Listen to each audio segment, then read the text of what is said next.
Bueno, bienvenidos a todos en esta edición especial del meeting, en su tercera jornada.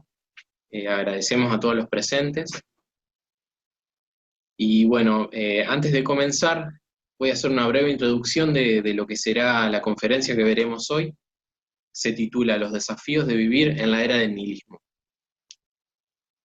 La siguiente girará en torno al diálogo entre Eugenio Bornia, jefe emérito de psiquiatría del Hospital de Novara, académico y ensayista, y Umberto Galimberti, filósofo, sociólogo, psicoanalista, académico y periodista, ambos italianos. Será presentado y moderado por Constantino Espósito, catedrático de Historia de la Filosofía en la Universidad de Bari.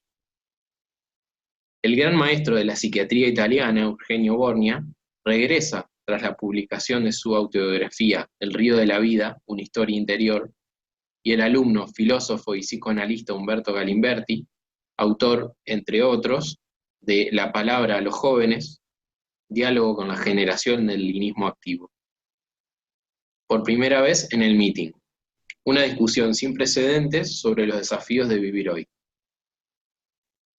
Brevemente quisiera explicar, antes de comenzar, el significado de nihilismo. Es una palabra que seguramente a muchos nos sonará.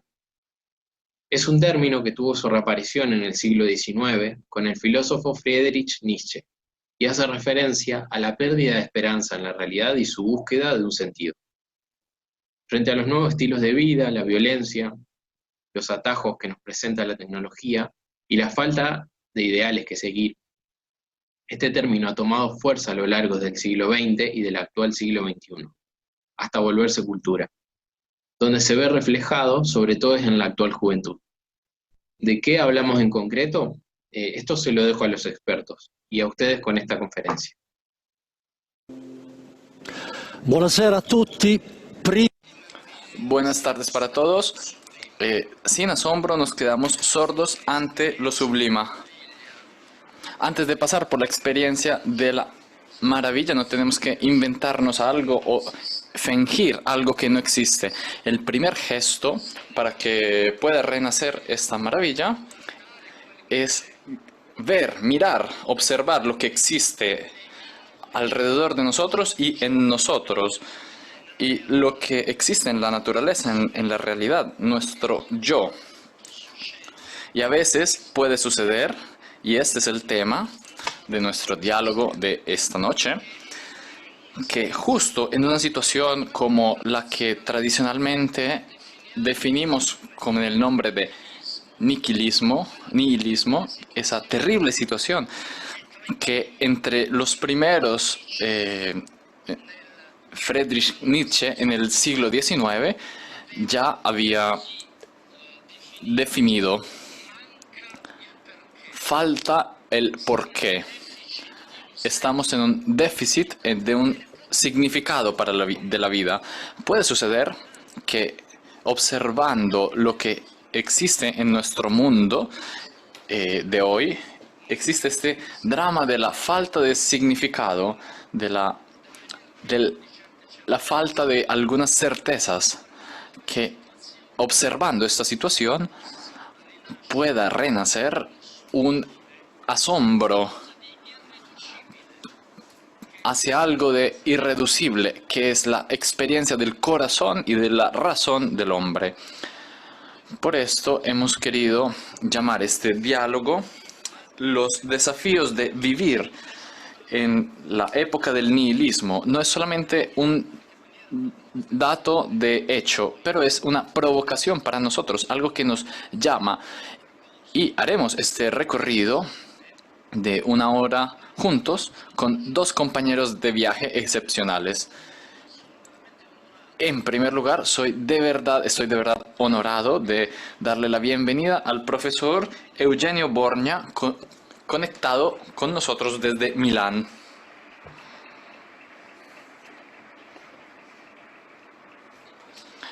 El profesor Bornia es probablemente, es más, seguramente el psiquiatra más famoso de Italia, y no solo de Italia. Ha trabajado por muchos años en el Hospital Psiquiátrico Femenil de Novara y nos ha siempre impresionado en sus publicaciones porque para Eugenio Borgna el paciente no es simplemente una patología, pero es un misterio, es el abismo de una insignificante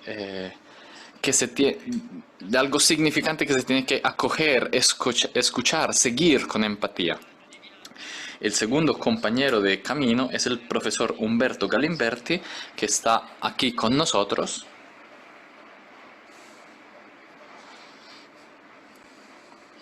El profesor Galimberti nace con la filosofía, pero después es un famoso psicoanalista y también para el gran público es muy conocido como un intérprete, podemos decir, de nuestros tiempos. Algunas de sus obras en los periódicos semanales nos han acostumbrado desde hace mucho tiempo a ponernos ciertas preguntas, a profundizar algunas cuestiones, y lo recordaréis todos, está muy comprometido en entender el fenómeno del nihilismo en su relación con la dimensión técnico-científica de nuestra sociedad en las generaciones más jóvenes. Entonces, yo quisiera comenzar de esto, porque en un periodo de crisis como el nuestro, crisis económica, política, social, de trabajo, una pandemia, como sabemos, se multiplican los intentos para analizar la situación, pero no siempre estos intentos son capaces de alcanzar su objetivo. Quizás necesitamos un punto sintético de una síntesis que paradójicamente viene antes del análisis. Por esto quisiera comenzar justamente del profesor Borgna preguntándole, comenzando de su perspectiva de trabajo, de su sensibilidad personal, ¿cuál es su perspectiva para observar el hombre contemporáneo? ¿Qué cosa ve como urgente, como que está emergiendo como problema para que nosotros podamos enmedecimarnos con su visión y ver lo que nos provoca hoy? A usted, profesor, la palabra.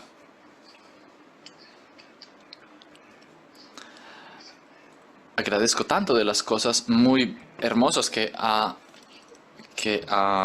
dicho ahora y a las cuales trataré lo más posible de responder.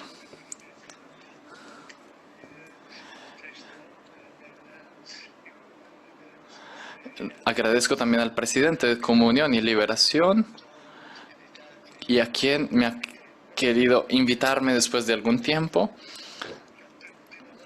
Es la primera vez que fui invitado por Giussani y quien continúa a ser, y siento el deber de decirlo, como la estrella de la mañana a la cual miro cuando nuestras oscuridades en el alma caen sobre nosotros.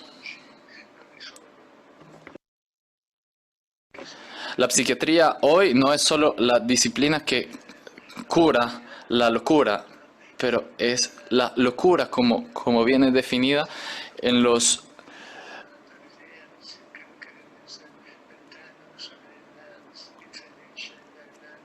es la hermana infeliz de la locura. La psiquiatría abre debates como estos que han sido presentados con estas características. Nace y tiene como su horizonte de análisis, de investigación, de estudio, la interioridad, la vida interior.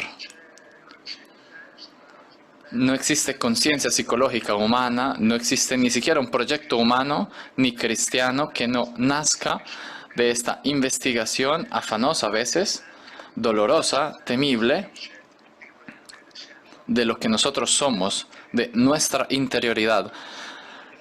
La condición humana de hoy, me parece, es lastimosamente que se ha movido hacia la exterioridad, hacia el plano de lo que vemos nosotros hoy en este momento, sin unir lo que vendrá con lo que ha existido en el pasado. Si yo quisiera resumir hoy la falta más radical de la condición humana hoy, es la pobreza de análisis interior acerca de lo que nosotros somos, de nuestras preocupaciones, de nuestros pensamientos, de nuestras esperanzas y también de nuestras desesperaciones. Preguntaría también al profesor Galimberti, antes hablábamos preparando de este acto, tantas veces hablando del nihilismo, no se entiende de qué cosa se habla. Tenemos que afrontar este problema. Nos ayuda a entender cuál es, según usted, el origen de este fenómeno.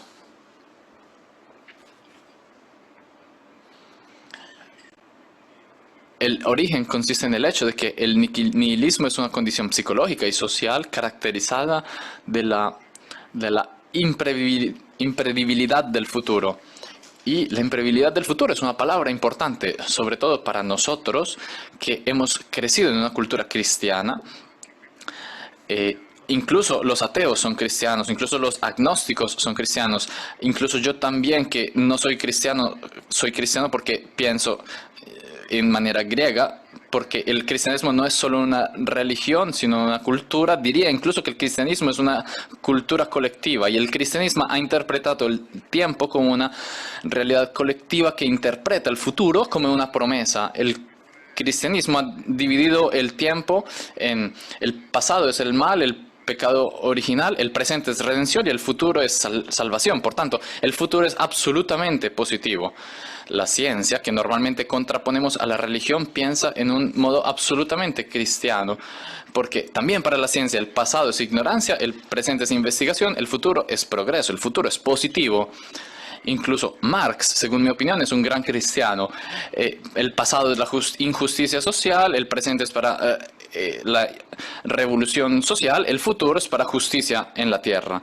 Incluso Freud, que escribe un libro contra la religión, hipótiza que todo lo negativo es en el pasado se forman los traumas, en el presente las terapias y en el futuro la cura. Todo es cristiano en el occidente, fundado sobre el concepto del tiempo, donde al final se realiza lo que al inicio se había prometido. Esta es la concepción del tiempo que no pertenecía a los griegos. La cultura griega, que es una cultura con la cual se construyó Occidente, se pensaba que la edad de oro fuera a las espaldas y que la asociación del tiempo llevaría inevitablemente a una decadencia. Los cristianos han dado la vuelta a esta concepción. El pasado es el mal, el presente es el medio y el futuro es la salvación. Y entonces, ¿qué cosa sucede a este punto? Nietzsche, que es el que ha enunciado el problema del nihilismo, dijo Dios está muerto, y no lo decía por los creyentes que decían que ¿existe o no existe Dios? Él hablaba con el loco, porque una vez que Dios es muerto, se pierde el horizonte. Dice, nosotros lo matamos, nosotros hemos hecho el más grande de los delitos, y ahora nos encontramos en un infinito vacío, no tenemos un arriba y abajo. Y entonces, ¿qué cosa son las iglesias, sino las tumbas y el sepulcro de Dios? ¿Qué significa esto? Más allá del nihilismo, significa las dos posiciones que propone Nietzsche. Falta el significado. El futuro no es una promesa, es imprevedible, es incluso una amenaza. Segundo, si el futuro es prevedible, entonces falta la respuesta. ¿Por qué? ¿Por qué debo estudiar? ¿Por qué debo trabajar? ¿Por qué debo venir al mundo? Y ¿Por qué debo permanecer en el mundo? Son todas estas preguntas que nacen. Entonces, ¿qué sucede? Sucede que el nihilismo es serio porque ha quitado la positividad del futuro, que era la característica fundamental de la cultura cristiana. Y este nexo tiene que ser entendido, porque el problema no es tanto existir si Dios existe o no existe, o si Dios hace el mundo o no lo hace, porque si no hace parte del mundo, el futuro es un tiempo cualquiera, no es un tiempo en el cual se puede hipotizar las condiciones actuales. Esta es la situación de nuestro tiempo. Y por tanto, el nihilismo, como dice Heidegger, no tiene que ser puesto en la puerta porque desde hace mucho tiempo está dentro de la casa. Nuestro problema es de mirarlo a los ojos, solo que la persona se refuta porque nuestro inconsciente cristiano se refuta de pensar que no existe un significado.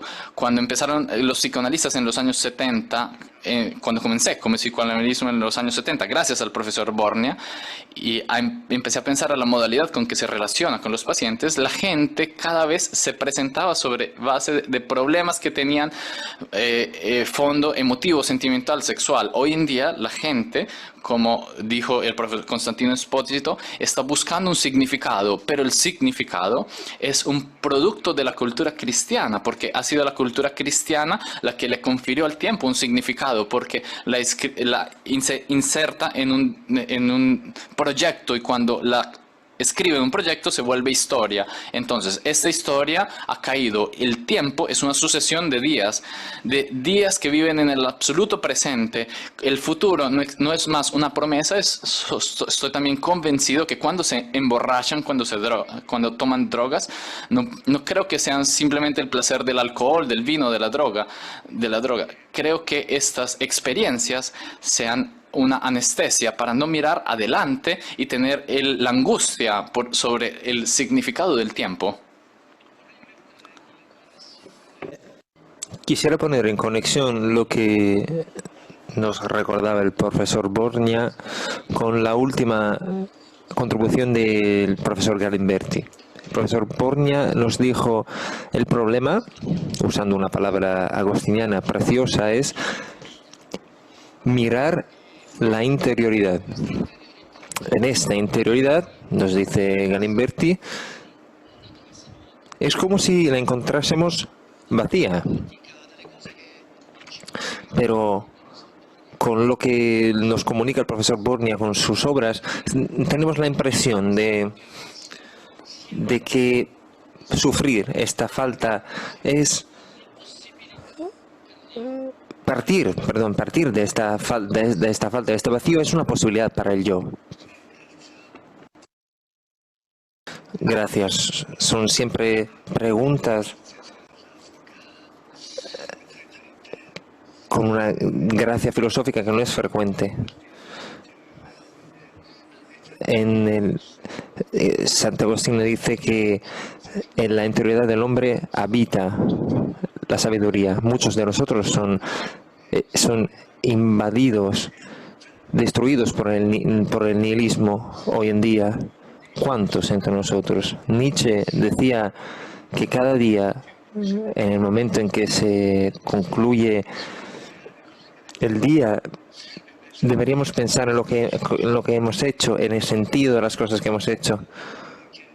Yo les quiero preguntar, ¿cuántos entre los jóvenes y también entre los adultos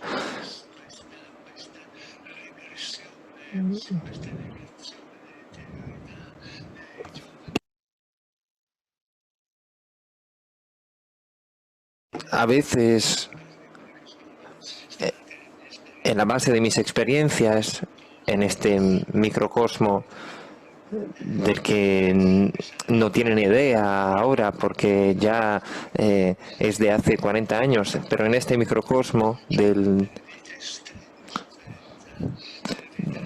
las vidas donde no hay significado, en estos hospitales para personas locas,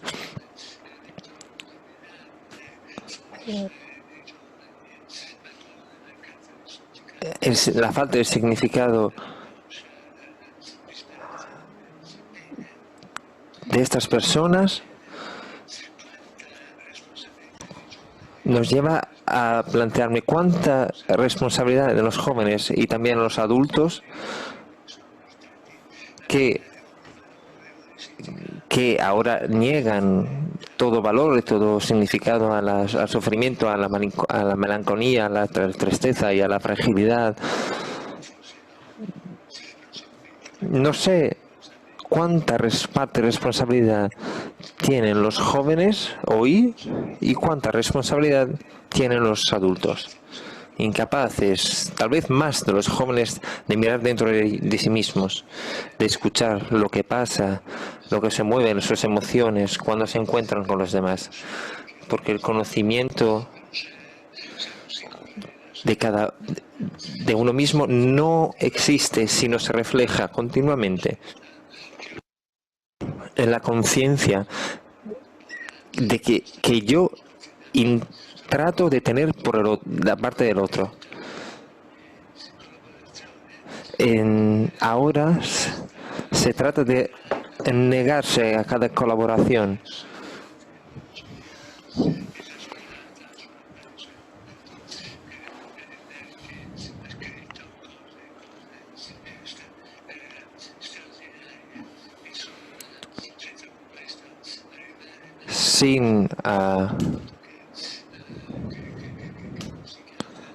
Hay gente que dijo que el psiquiatra trata de hacer apología del sufrimiento, pero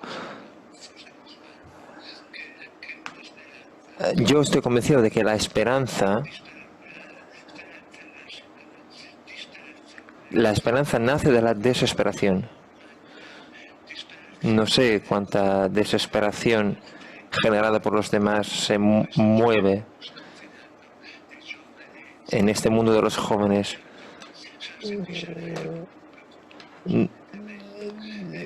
Concluyo diciendo que en los encuentros que he tenido con los jóvenes de los colegios,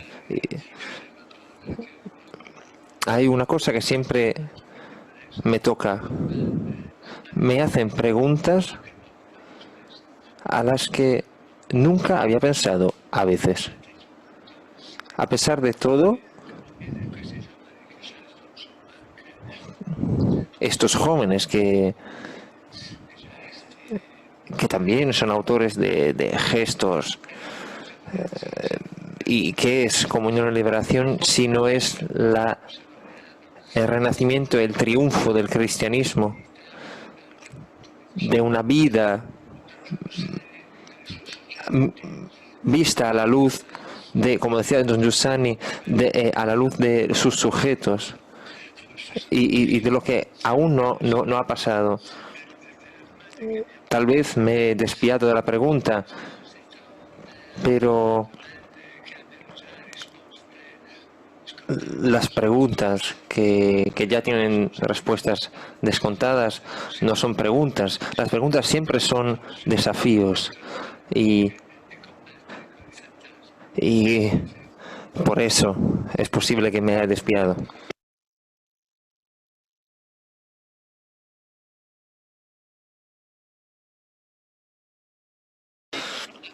Profesor Borña, yo acojo su desafío y la vuelvo a lanzar. Es muy interesante cuando usted dijo que incluso la esperanza, y en su último libro, Esperanza y Desesperación, usted cita cosas maravillosas, por ejemplo, de Leopardi, donde se dice que incluso la desesperación es posible porque existe una esperanza. Incluso la desorientación más profunda es posible porque hay una certeza. Y vuelvo a usted. ¿Cuándo es que usted se da cuenta en el diálogo que tiene con sus pacientes, pero también con los jóvenes? Hay formas diversas de crisis, pero ¿cuáles son los momentos en los que la desesperación, la falta de significado puede florecer y convertirse en una nueva pregunta, en una nueva certeza, en una nueva espera? ¿Cómo se da cuenta? Muchas gracias.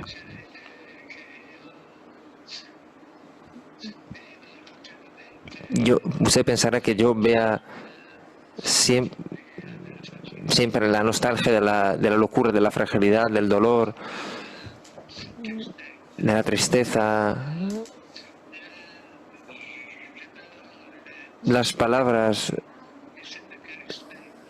donde luce de forma misteriosa, porque, como decía Bonhoeffer, si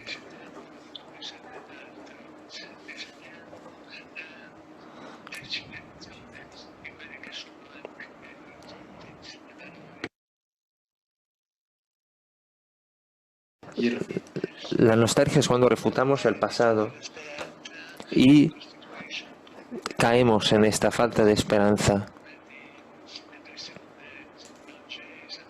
Hoy saben las personas, en el momento en el que la desesperación, que siempre acerca la vida a su límite, como dijo Galimberti, una mañana me mira y me dice, no sé qué ha pasado.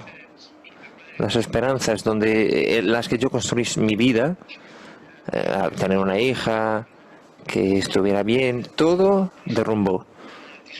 Pero la desesperación de la enfermedad esta mañana, de improviso, no sé por qué.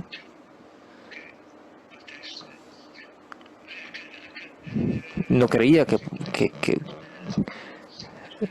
no creía que podría pasar, que mi hija no muriera y que la situación familiar se convirtiera en más fácil. Pero esta desesperación fue cambiada por una esperanza que me abrió los horizontes del futuro.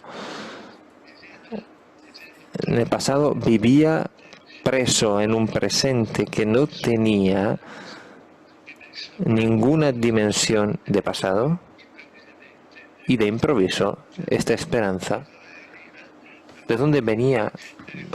No venía de las curas, pero ¿de dónde venía? Sin con esto mezclar pensamientos metafísicos y religiosos o psicológicos. ¿De qué procedía esta esperanza? ¿De qué nacía? Que también desde el punto de vista humano,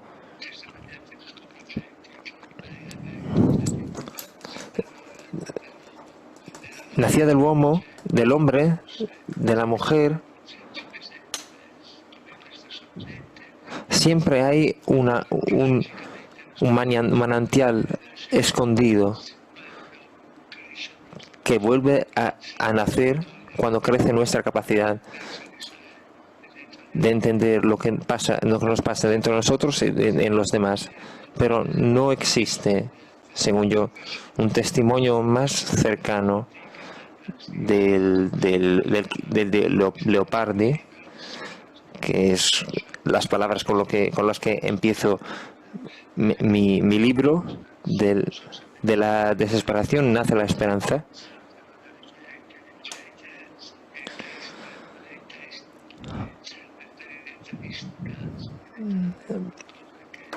La experiencia mística acompaña la vida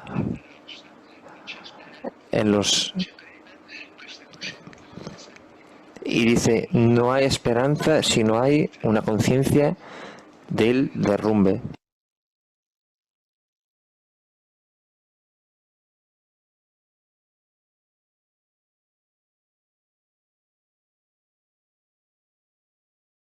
Llamaba prima el profesor. Quisiera regresar ahora a Umberto Galimberti. Como decía el profesor Borgna, uno de los tres aportes mayores ha sido aquel de haber mostrado la conexión no casual o extemporánea, sino substancial de la condición nihilística y del dominio técnico de la sociedad. Nos ayuda a entender eso, el vínculo, y cómo ese vínculo nos lleva a pensar y a escoger hoy. Sí, lastimosamente, y lo digo de verdad, lastimosamente entramos en la edad de la técnica, la cual no es un instrumento en las manos del hombre. Hegel nos enseñó que cuando un fenómeno aumenta cuantitativamente, no tenemos solo un aumento cuantitativo de un fenómeno, pero tenemos también un cambiamiento cualitativo del paisaje. Sí, aquí viene un terremoto en 2 grados en la escala de Mercalli, no nos damos cuenta. Si viene un terremoto de 9 grados en la escala de Mercalli, este edificio no existiría jamás. Cambia el paisaje, es decir, el aumento de la cantidad determina la variación del paisaje. Hoy en día la técnica no es un instrumento en las manos del hombre. Se ha convertido en nuestro ambiente, el modo de comunicar, el modo de pensar. Incluso hasta hace 30 años no teníamos una condición por la cual cada uno de nosotros que estudia o que trabaja está delante de un computador. La técnica está caracterizada de la forma más alta de racionalidad jamás alcanzada por el hombre. Y esto es muy importante. Y cuando digo técnica, no digo la tecnología, no entiendo el teléfono móvil, no quiero decir el ordenador, el frigorífico, el coche. El técnico es el tipo de racionalidad que la técnica mete en juego y que consiste en llegar al máximo de los objetivos utilizando menos medios posibles. Y esta es la racionalidad también del mercado. Y el mercado sufre también todavía de una pasión humana, que es la pasión por el dinero, de la cual la técnica viene exonerada. Y la racionalidad es la técnica perfecta, solo que la técnica, justo porque tiene esta configuración, prevé como un valor únicamente eficiencia y productividad, nada más.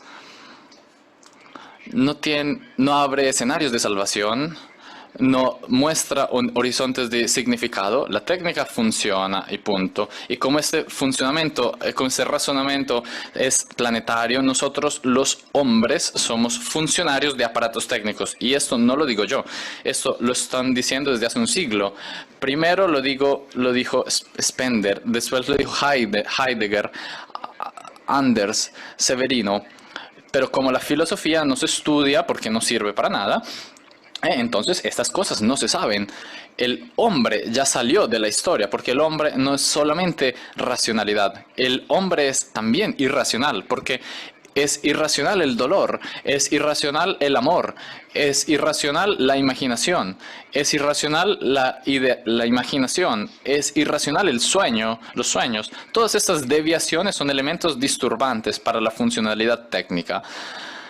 Y nosotros hoy, el lunes, cuando vamos a trabajar, somos funcionarios de un aparato técnico y tenemos que realizar los objetivos del aparato con acciones prescritas del aparato, donde nuestra conciencia está fuera de lugar, porque está el aparato quien decide cómo debe funcionar la calidad de nuestro trabajo.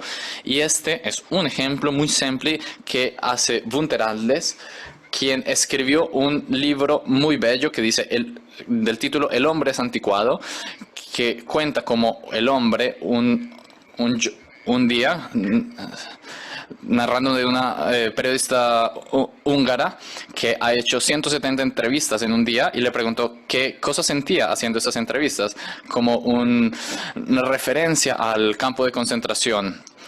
Y él no responde jamás a esta pregunta. Al final, aburrido de esta pregunta, ¿por qué continúa a preguntarme de esta cosa yo sentía cuando hacía lo que hacía?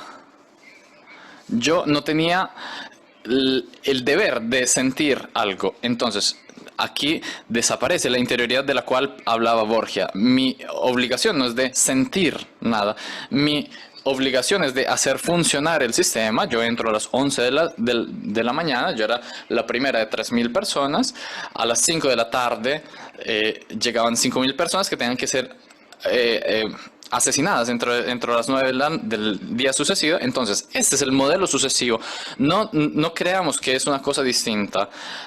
No creamos que sea muy distinta del nazismo. Cuando un empleado del banco se le ofrece que, invitado por sus directores, que tiene que vender títulos no buenos, deteriorados, y tiene la obligación de de vender 1000 de estos al mes si no lo hace, y su conciencia entra en conflicto con esta tarea que le viene asignada, no, como en acción no tiene aquella sin obedecer o abandonar su oficina.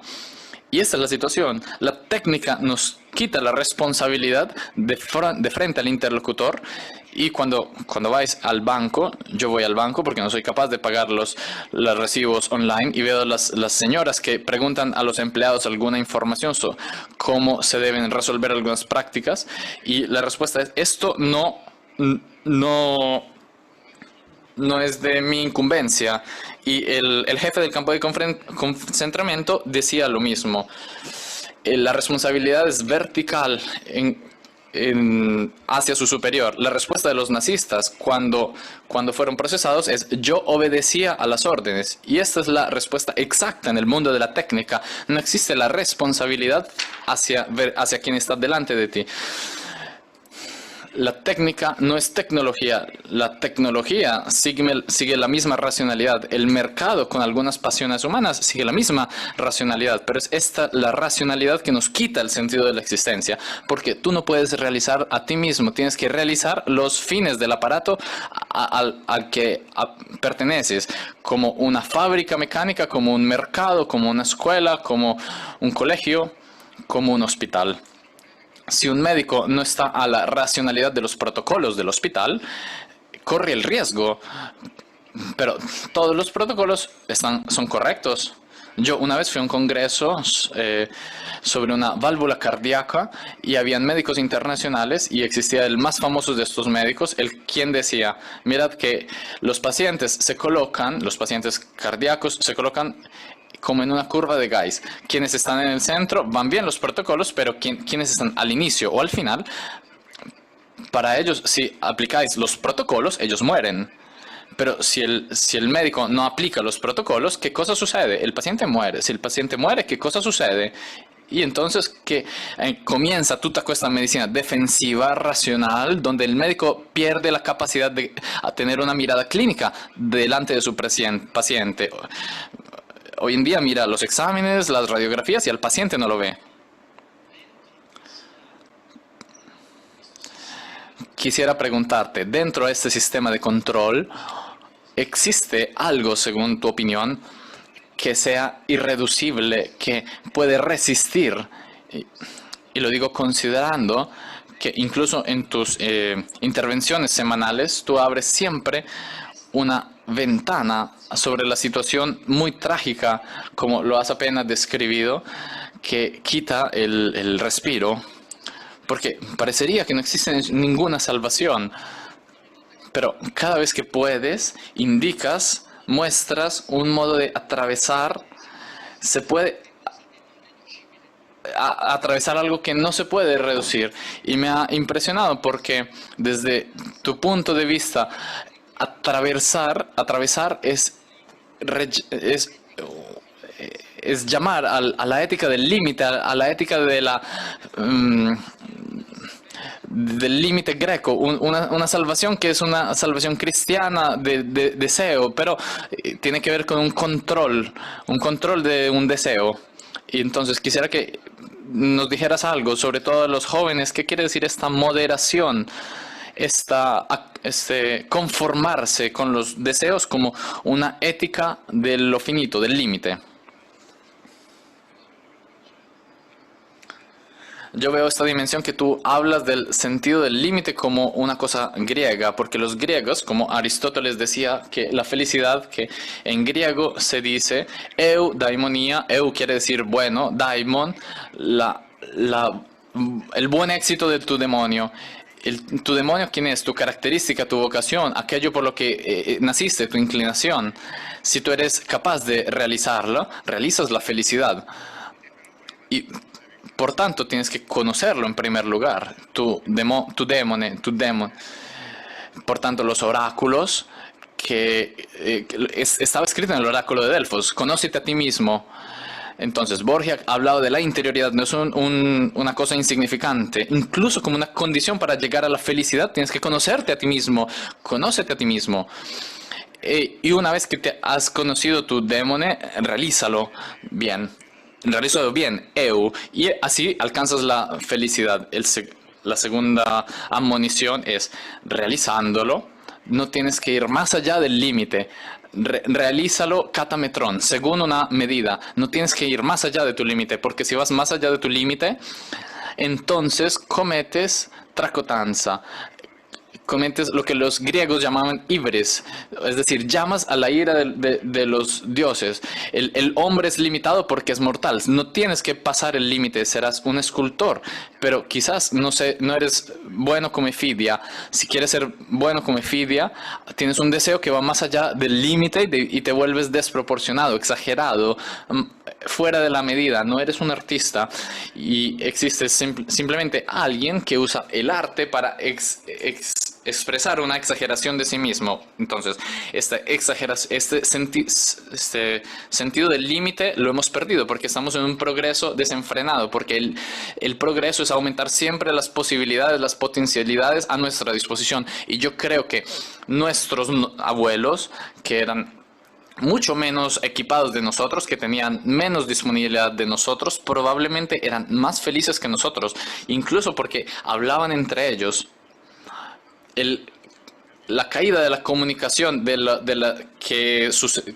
al que nos han llevado las redes sociales es terrible, porque para comunicarnos necesitamos del cuerpo de la otra persona, como para hacer el amor. Y el amor es la segunda potencia, porque es una facultad, no es una dimensión sentimental, de sentimiento cognitivo.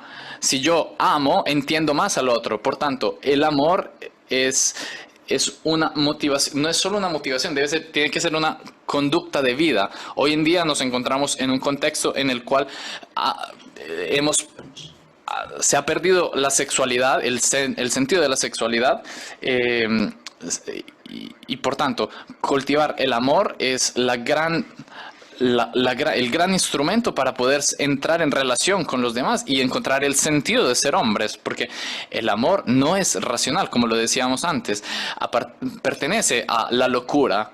Eugenio Borgia, en el cual hablaba de la locura, decía, incluso Platón decía que el amor es una locura porque es la comunicación de nuestra parte irracional, en la cual llegamos a la verdad del otro y el otro llega a nuestra verdad.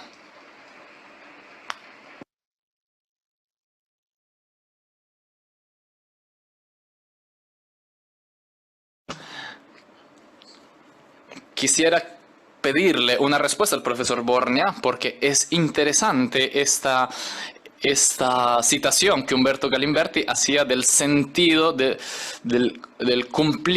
realizado para los griegos. El realizado es infinito. Infinito es algo que es... El infinito es caótico, no ha sido realizado. En cambio, en nuestra historia, después de los griegos, el infinito es una característica del deseo. Y por tanto, tengo en la cabeza ese bellísimo título de un libro reciente de Julián Carrón, El brillo de los ojos, que tiene como subtítulo una extraña provocación, una extraña pregunta: ¿qué cosa nos libra de la nada? Y quisiera preguntarle a usted, profesor Borgia, para usted, ¿cuál es esta posibilidad del deseo que no se contenta de los límites y que no renuncia al infinito? ¿Es algo que puede ayudarnos a ir más allá, a superar el nihilismo? Gracias. Ciertamente sus palabras las palabras son criaturas viventes que cambian las palabras de la filosofía y de la psicología. Las cosas se complican. Solitamente cambiamos palabras y el mundo se vuelve paranoico. Por tanto, quisiera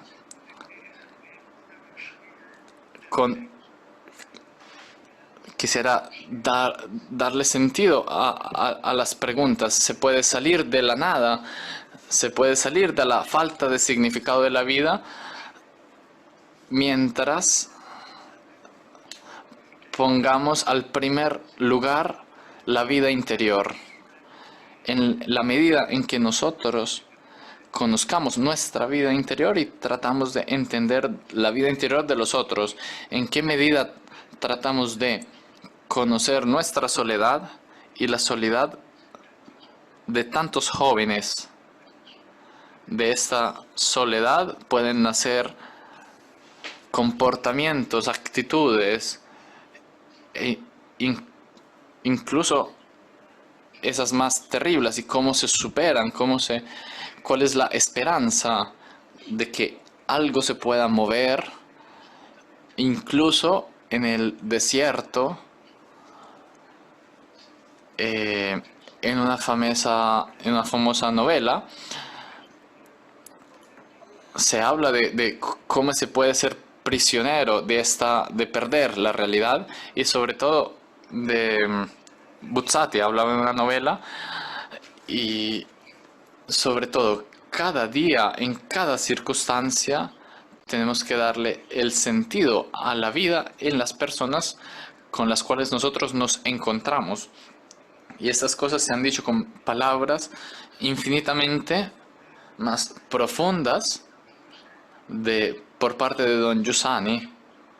No sé si lo habéis conocido y en qué medida lo habéis conocido. Una vez pude hacer un desayuno con él, y la gracia que tenía es cómo movía su interioridad, y tenía la percepción de que algo se movía en la vida interior del otro, dejando a un lado los comportamientos que tenía, dejando a un lado también la vida que había tenido en el pasado.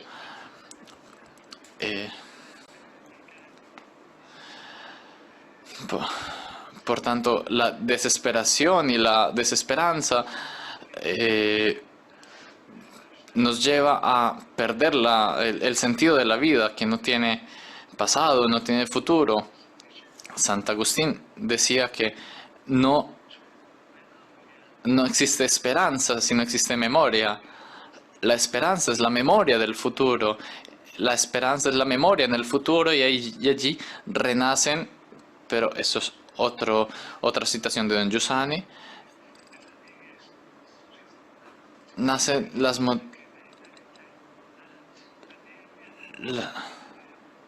las piedras que nacen en una familia. De allí tienen que nacer las experiencias de escuchar la familia. He cambiado el lenguaje, cambio las palabras, pero quisiera no haberme alejado de la pregunta. Se puede esperar, pues, solo de salvar un alma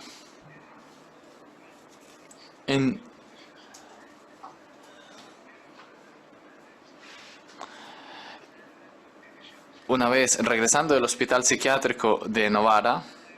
Si eres capaz de salvar a un joven de un suicidio, su vida ha encontrado un sentido.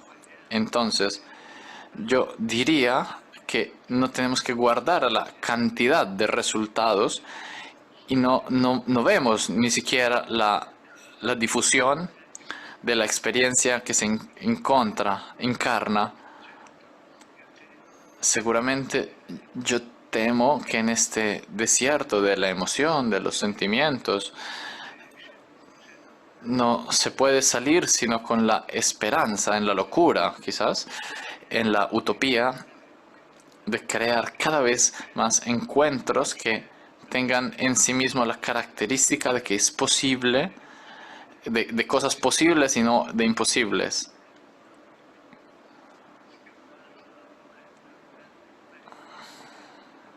Este gran filósofo, hablando de un gran filósofo lleno de melancolía, decía, también hablando de Romano Guardini, de este filósofo católico, pero a otros también ha dicho que la melancolía no es otra cosa sino una nostalgia del infinito.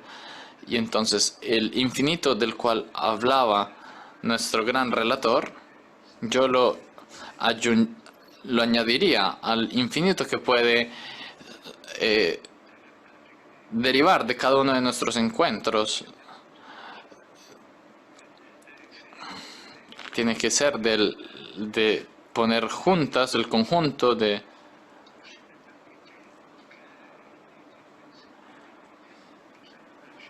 se puede renacer, incluso si no deliberadamente,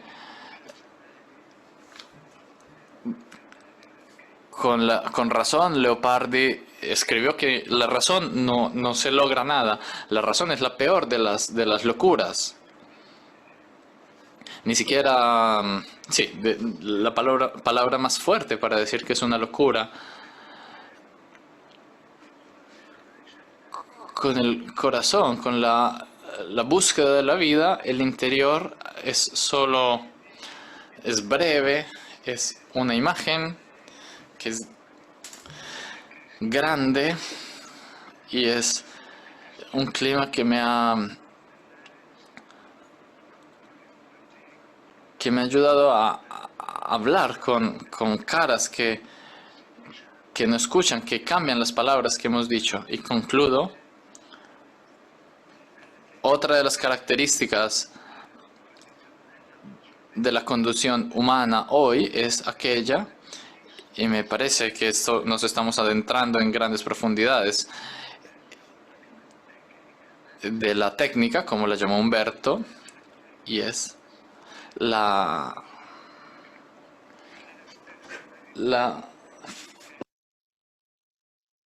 fredezza, la frialdad, un mendigo, una voz que me llama, y de poderle darle el sentido a un día perdido. Entonces esta es también, yo creo, me imagino, que es lo que don Giussani quería decir. No lo he leído todo, pido perdón por esta conclusión un poco romántica, pero vosotros lo sabéis cuál es la característica que brucha, que quema de las miradas. Las miradas hablan mucho más que las palabras, y por tanto pido perdón por esta desviación. Gracias.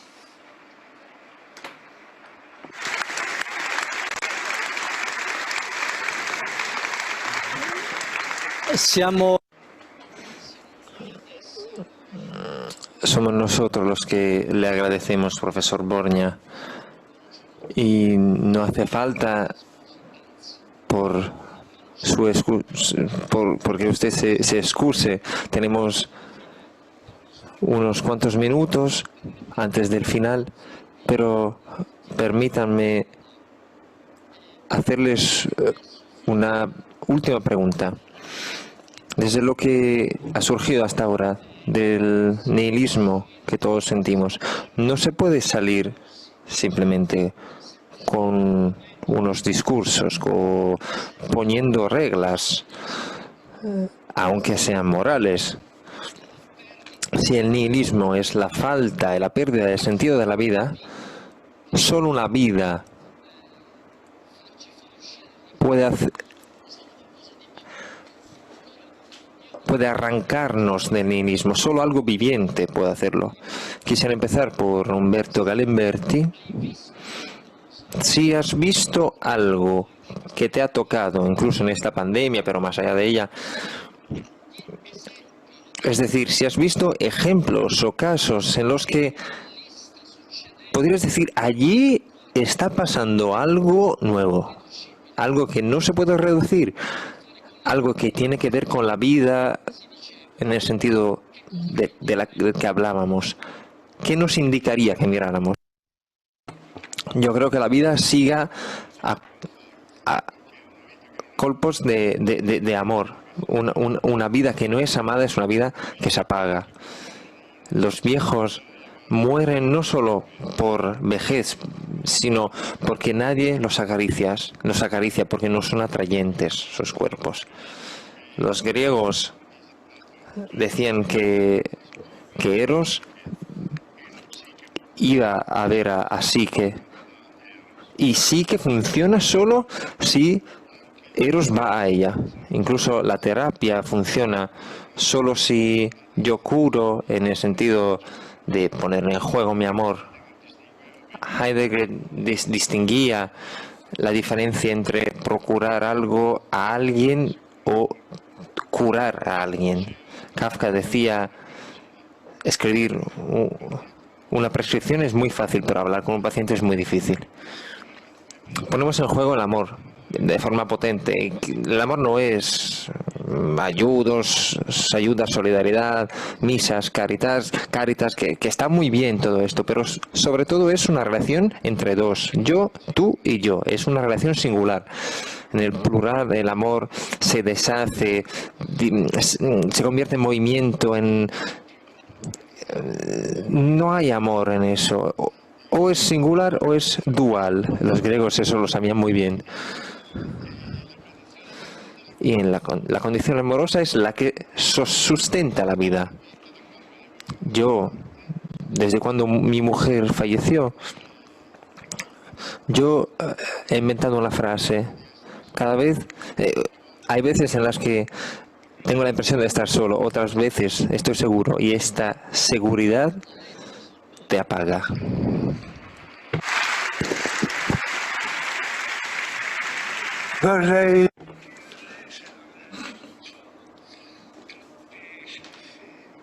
No quisiera decir demasiadas cosas sin control. En el fondo de nuestra vida, sin significado, estamos todos, aunque de forma somos todos responsables, y con esto no me he desviado de algunas de las cosas extraordinarias de profundidad y originalidad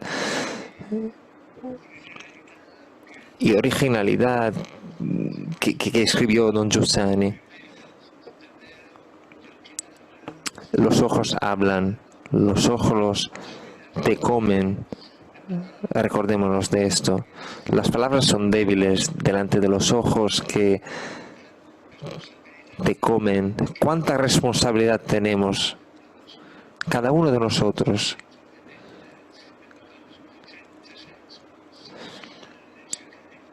En tratar de comprender profundamente lo que puede dar un sentido, aunque sea frágil,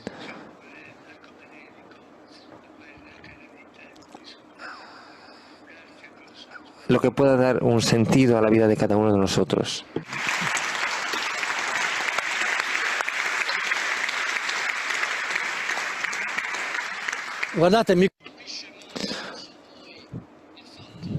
Estoy muy sorprendido por el hecho de que nuestros dos compañeros de viaje, en esta última respuesta,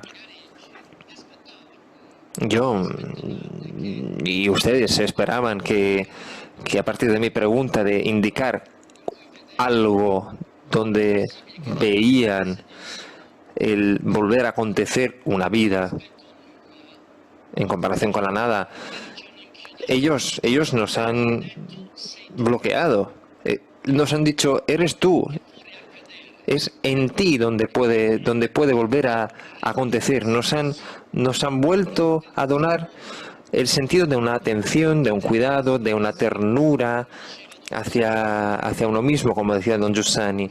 Muchas gracias, profesor Borgno.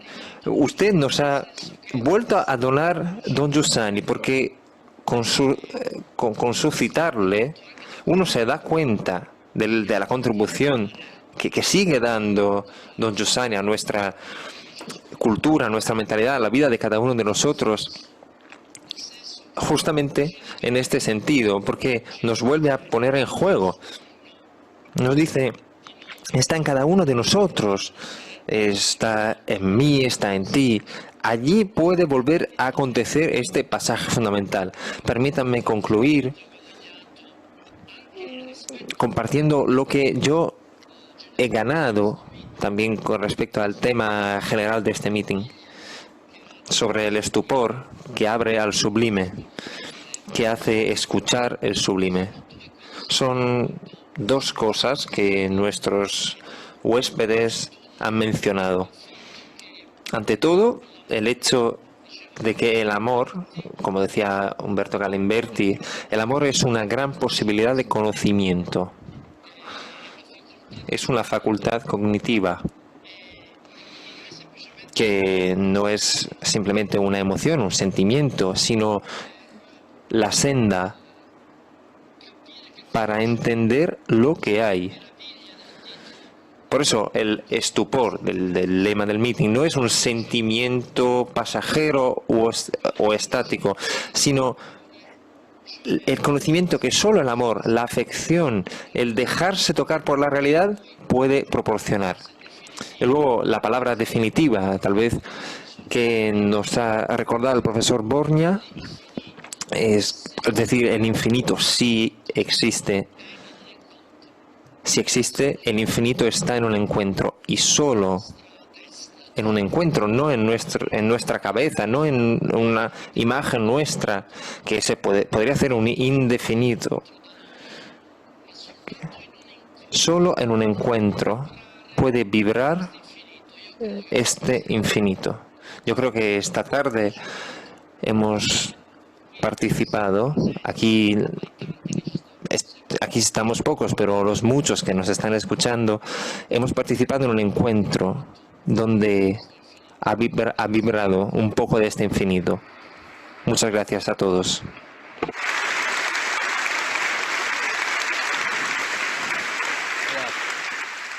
Grazie. Retomo las palabras de Espósito de recién. Participamos de un encuentro donde vibra el infinito. Para finalizar, les queremos agradecer de vuelta a todos por su presencia y en forma de aviso queremos recordar los próximos encuentros. Esta noche a las 20 horas contaremos con la conferencia de Julián Carrón y Bernard Scholz, que se titula ¿De dónde nace la esperanza? A las 20 horas, Argentina. Les recordamos suscribirse al canal de YouTube para recibir las notificaciones para los próximos encuentros que serán transmitidos por este canal. Les deseamos un buen meeting y saludos para todos.